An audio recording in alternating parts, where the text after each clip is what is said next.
What is going on, YouTube? Today I'm going to show you how to start moto-vlogging for under $200. Stay tuned.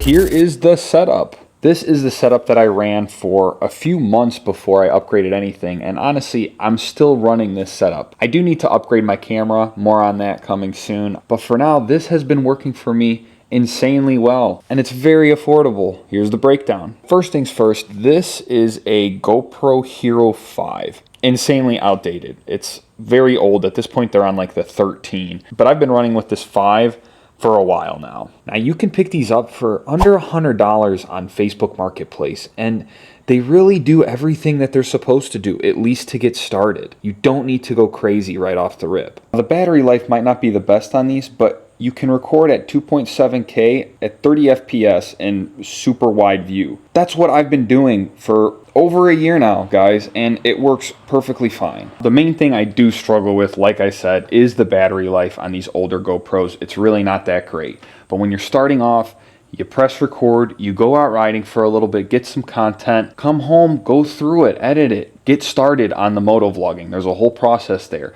You don't need 20 hours of battery life when you get started. Pretty much your most expensive piece, not even gonna lie, other than the camera itself, is this mic adapter. This mic adapter is the GoPro branded mic adapter, which you need in order for it to work properly.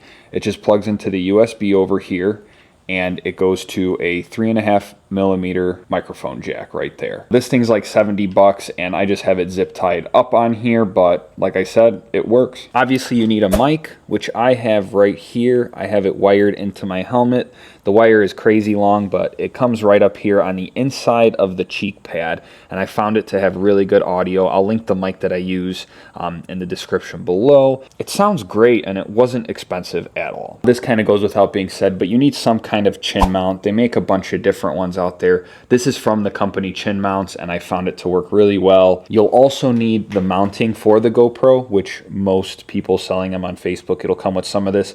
You can buy cases of this stuff on Amazon for really cheap.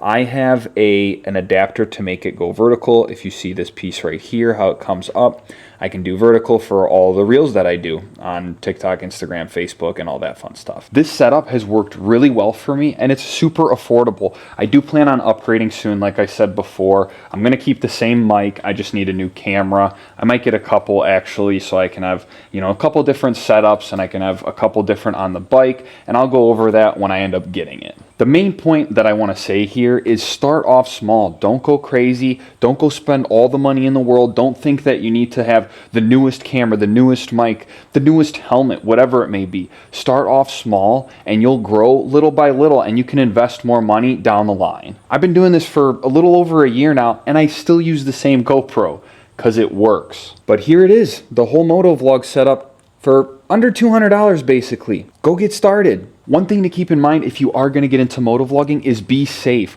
Motovlogging is a big distraction. You're talking, you're thinking about what you want to say while you're riding the bike. And riding is dangerous, so you want to make sure you pay attention to everything going out on the road. And if you're not comfortable with riding, don't start motovlogging yet. Get the riding down first. If you like this kind of content and you want to see more like it, please like, comment, and subscribe. I do plan on making a video with all of my camera equipment, all of my mic equipment for the different setups and the different kinds of videos that I do. So stay tuned for that. As always, take it easy out there.